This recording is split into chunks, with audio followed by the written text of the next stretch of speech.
Namaste, my name is Tim Halloran, and this is an astrological report for the final week of June 2013.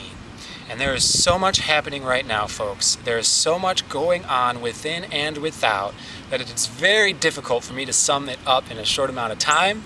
So I will try my best to make this a short-term weekly report, and then I will probably have another video that's going to be talking about long-term big picture stuff. And that is because the short-term stuff is so tied in with the big picture right now, it is difficult to not get carried away, but I'm going to try my best. Okay, last Friday was the summer solstice. The sun was moving into Cancer. Yesterday was a supermoon in Capricorn conjunct Pluto. We're talking about the Cancer, Capricorn polarity. They are opposites. And we are talking about the feminine and the masculine energy. We are talking about the patriarchy changing and the reintroduction of the feminine force. The reintroduction of the feminine force is the initiation of us into our sensitive, nurturing, compassionate being. And that is what we so desperately need more than anything else during this time. And that's what I'm going to be encouraging you right now, more than anything else, this week, is to be getting into the water as soon as possible, as early as possible, because the rainstorm is coming. We are starting this log flume water ride, and it's going to get wet. You're going to get soaked. So get ready for it, and I would go and feel that water. Go stick your foot in the water, feel the temperature out as soon as possible before this tidal wave comes and slaps you in the face. Okay, so what am I talking about? Tomorrow, Jupiter enters Cancer, the moon enters Aquarius. Jupiter entering Cancer, I talked about it last week. It means that our teachers, our gurus, our guides, our enlightening, expanding, growing forces are going to be coming to us from our nurturing, feminine, motherly forces, from our children, from the young ones, the people that are connected with nature, connected to emotions, connected to feelings. Emotions and feelings are going to be our teachers for the next year. This Monday, the sun is going to come around in Cancer and it's going to oppose Pluto in Capricorn. This is the falling away of the patriarchy. And the falling away of the patriarchy is going to be what simultaneously reintroduces the goddess energy and the feminine. And it's not going to be pretty, I'm going to say. It's not going to be painless. Because this perverted masculine force, as it falls away, we are going to see how it has been affecting the feminine. When we get in touch with the earth goddess energy, when we are reintroduced to our mother, we are going to see that it's not exactly pretty, the situation, how it's been for her the last 6,400 years of male-dominated society. That's because she's been shoved away and suppressed in the mud. Think about our major religions, even look at Christianity. Where is the mother goddess? You know, even Mother Mary, she is very little talked about or understood. The goddess energy is not understood even in our modern religions. So you have to understand, as she reintroduces herself to us, it's going to be through seeing the wound that has been caused to her. This patriarchy, which is blowing itself up right now, is so ugly, is so perverted, is so messed up.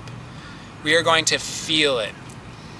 That's what's happening right now. We're going to be feeling all this stuff. That's the water ride. We're going to be feeling and feeling and feeling. It's very difficult to make sense of the feelings sometimes, especially if, we've been so disconnected that, we really have to submerge ourselves in it. So I would especially encourage maybe Reiki during this time to help open up these feminine channels and move this energy up to understand why we're feeling this stuff.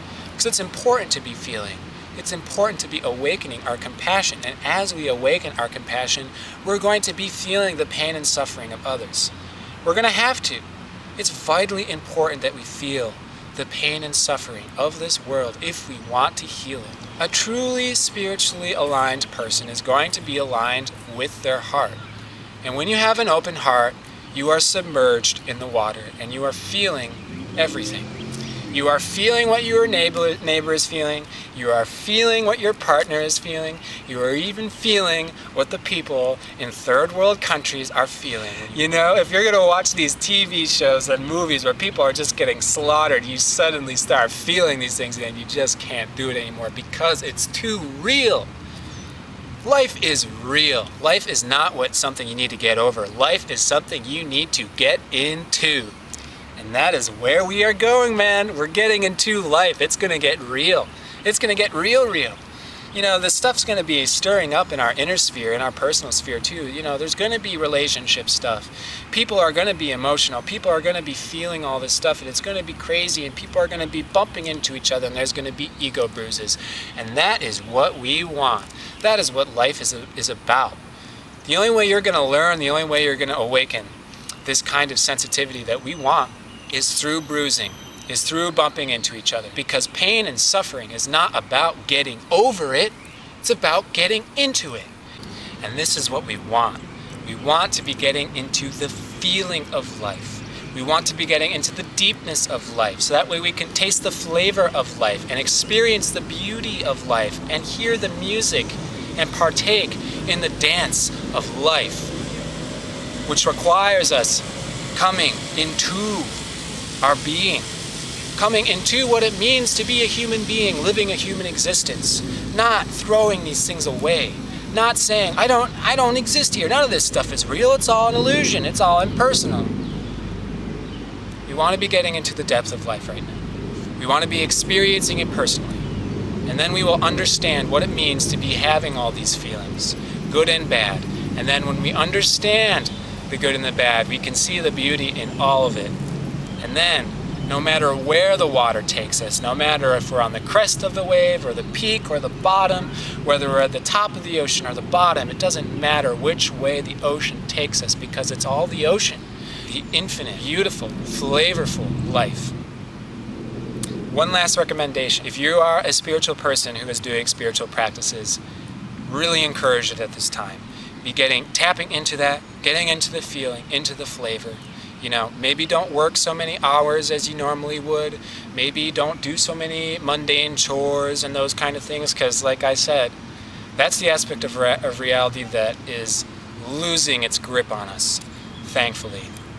So let's lose our grip on the mundane, the mechanical, and the dry and the rigid, and let's get into the rich, watery, flavorful, feminine aspect of life. Let's taste that, and then once we taste that simultaneous nectar and poison, we will lose our desire for anything else, because that's how it is. The taste is deeper and richer and more full than anything we could possibly imagine. So let's be getting into it, not out of it. Let's not be escaping. Let's be coming fully into what it means to be a human being on a human experience. My name is Tim Halloran, and I am wishing you the very best throughout this time. Get in contact with me at www.rasa-lila healing.com. Namaste.